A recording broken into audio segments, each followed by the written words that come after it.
তাহলে হিন্দিতে যদি কথা বলা হয়ে থাকে, দেশবাসী এবং আপনারা জানেন যে হিন্দিতে কথা বলার লোকজন এখানে কারা। মূলত আমরা যদি বলতে চাই, এখানে রয়ের এজেন্ট, তৎকালীন স্বৈরাচার সরকারের এজেন্টরাই মূলত এই হত্যাকাণ্ডটি বাস্তবায়ন করে। প্রায় এখানে 18,519 জন বিডিআর আমাদের দাবি নিয়ে আমরা আজকে দাঁড়িয়েছি।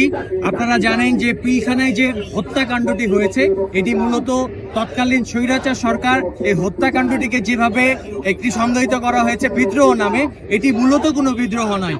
বিদ্রোহের সংজ্ঞাটা টোটালি ভিন্ন।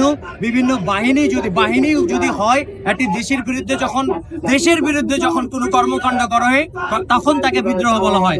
কিন্তু পিলখানায় যে হত্যাযজ্ঞ চালানো হয়েছে, এই হত্যাযজ্ঞটি মূলত পরিকল্পিত একটি হত্যাকাণ্ড।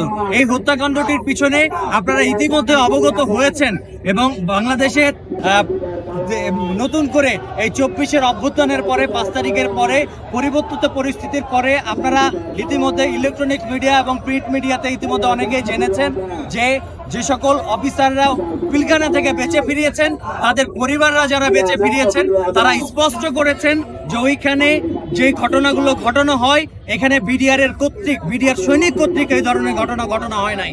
এখানে ঘটনা হয়েছে মূলত, এখানে উল্লেখ পর্যন্ত করা হয়েছে যে তাদের সাথে যে সকল মিসবিহেভ বা যে ধরনের খারাপ ঘটনা হয়েছে এবং জেরা করা হয়েছে, তাতে হিন্দিতে স্পষ্ট কথা বলা হয়েছে।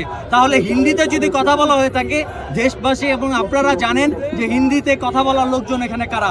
মূলত আমরা যদি বলতে চাই, এখানে রয়ের এজেন্ট, তৎকালীন স্বৈরাচার সরকারের এজেন্টরাই মূলত এই হত্যাকাণ্ডটি বাস্তবায়ন করে।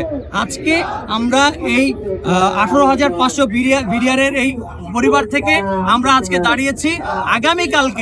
আগামীকালকে 9 জানুয়ারি আমাদের যে সকল বিডিআর ভাইদেরকে মূলত তাদের সাজা নরমালি যে তাদের কারা অনুযায়ী তাদের বিচার প্রক্রিয়ার মাধ্যমে যে সাজাটি হয়েছে, সেই সাজাটির মেয়াদ শেষ হওয়ার পরেও তাদেরকে বিস্ফোরক একটা অবৈধ মামলা দিয়ে আমার এই সকল ভাইদেরকে অবৈধভাবে আটকে রাখা হয়েছে।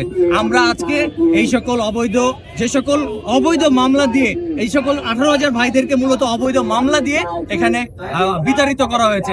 আপনাদের একটি বিষয় পরিষ্কার করি যে এখানে 18,000 ভাই যাদেরকে দেখছেন, মূলত এই সকল ভাই আপনাদের তর্কের খাতিরে যদি আমরা বলে দেই যে পিলখানায় হয়তোবা যে সকল ঘটনা ঘটেছে, পিলখানায় 1,000, 2,000, 3,000 লোককে যদি আমাদের কোনো কারণে এই হত্যাকাণ্ডের দায়ে চাকরিচ্যুত করা হয়ে থাকে, তাহলে 18,000 লোক তো এখানে চাকরিচ্যুত তাই নয়।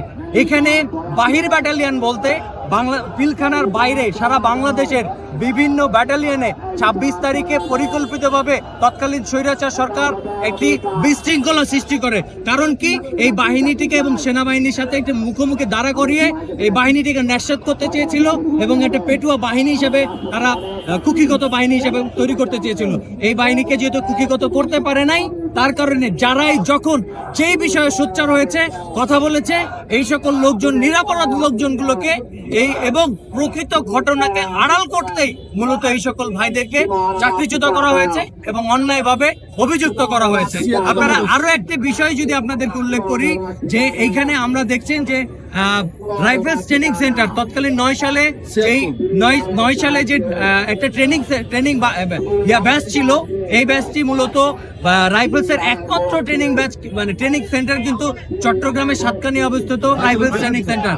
ওই রাইফেলস ট্রেনিং সেন্টারে যে ব্যাচটি ট্রেনিংরত অবস্থায় ছিল, তাদের পুরো ব্যাচটাকে বাতিল করা হয়। 516 জনকে অবৈধভাবে বাতিল করা হয়। তারা কোনো রকম কোনো কর্মকাণ্ডের সাথে জড়িত ছিল না এবং বিদ্রোহের কোনো কাদা ওই ট্রেনিং সেন্টারের একটা রিক্রুটের গায়ে লাগে নাই। তা সত্ত্বেও এই স্বৈরাচার সরকার তাদের এজেন্ডা বাস্তবায়ন করার জন্য অনেক রকম এই ধরনের কর্মকাণ্ড তারা চালায়।